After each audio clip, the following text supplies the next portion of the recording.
जयशंकर प्रसाद जी का जीवन परिचय। तो चलिए इनके जीवन परिचय के बारे में जान लेते हैं। हिंदी साहित्य के महान कवि, नाटककार, कहानीकार एवं निबंधकार श्री जयशंकर प्रसाद जी का जन्म सन 1889 ईस्वी में काशी के प्रसिद्ध सुगनी साहू परिवार में हुआ था। इनके पिता बाबू देवी प्रसाद काशी के प्रतिष्ठित और धनाढ्य व्यक्ति थे। इनकी प्रारंभिक शिक्षा घर पर ही हुई तथा स्वाध्याय से इन्होंने अंग्रेजी, संस्कृत, उर्दू और फारसी का श्रेष्ठ ज्ञान प्राप्त किया और साथ ही वेद, पुराण, इतिहास, दर्शन आदि का गहन अध्ययन किया। माता पिता तथा बड़े भाई की मृत्यु हो जाने पर इन्होंने व्यवसाय और परिवार का उत्तरदायित्व संभाला ही था कि युवावस्था के पूर्व ही भाभी और एक के बाद दूसरी पत्नी की मृत्यु से इनके ऊपर विपत्तियों का पहाड़ ही टूट पड़ा।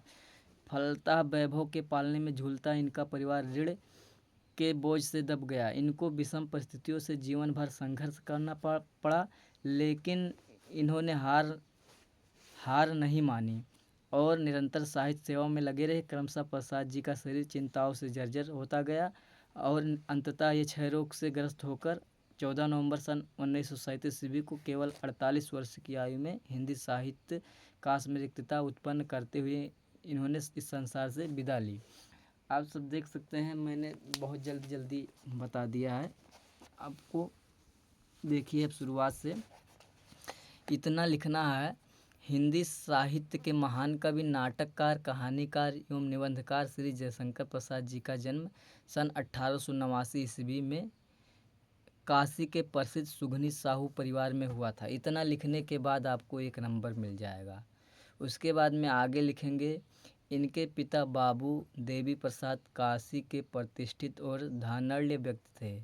इनकी प्रारंभिक शिक्षा घर पर ही हुई तथा स्वाध्याय से इन्होंने अंग्रेजी, संस्कृत, उर्दू, फारसी का श्रेष्ठ ज्ञान प्राप्त किया। यहाँ तक लिखेंगे तो आपको 1.5 नंबर मिल जाएगा, हो सकता है 2 ही नंबर दे दें।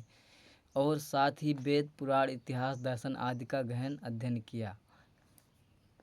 माता पिता तथा बड़े भाई की मृत्यु हो जाने पर इन्होंने व्यवसाय और परिवार का उत्तरदायित्व संभाला ही था कि युवा अवस्था के पूर्व ही भाभी और एक के बाद दूसरी पत्नी की मृत्यु से इनके ऊपर विपत्तियों का पहाड़ ही टूट पड़ा। फलतः वैभव के पालने में झूलता इनका परिवार ऋण के बोझ से दब गया। इनको विषम परिस्थितियों से जीवन भर संघर्ष करना पड़ा, लेकिन इन्होंने हार नहीं मानी, निरंतर साहित्य सेवा में लगे रहे। क्रमशः प्रसाद जी का शरीर चिंताओं से जर्जर होता गया और अंततः ये क्षय रोग से ग्रस्त होकर 48 वर्ष की आयु में 14 नवंबर सन 1937 में इनकी मृत्यु हो गई। इतना लिखना है आप लोगों को संक्षेप में। उसके बाद में कृतियाँ देख सकते हैं। प्रसाद जी ने काव्य, नाटक, कहानी, उपन्यास और निबंधों की रचना की। इनकी प्रमुख कृतियाँ का विवरण यहाँ पर है। नाटक हो गया, कहानी संग्रह, उपन्यास, निबंध संग्रह, काव्य साहित्य में स्थान। तो नाटक में लिखना है स्कंदगुप्त, अजातशत्रु, चंद्रगुप्त। हम वीडियो बनाए हैं, उसको जाकर देख सकते हैं नाटक में कौन कौन से हैं उनका। उसके बाद में कहानी संग्रह छाया, प्रतिध्वनि, आकाशदीप तथा इंद्रजाल। और उसके बाद में उपन्यास में कंकाल, तितली और इरावती। निबंध संग्रह में महाकाव्य कला तथा अन्य निबंध। काव्य में कामायनी, महाकाव्य, वासु, झरना, लहर आदि। साहित्य में स्थान क्या था? प्रसाद जी छायावादी युग के जनक तथा युग परिवर्तक रचनाकार थे। इतना लिखने के बाद आपको 5 नंबर मिल जाएगा। और जो पहले बताए थे मतलब जन्म से लेकर मृत्यु तक लिखेंगे आपको तो 3 नंबर परफेक्ट मिल जाएगा।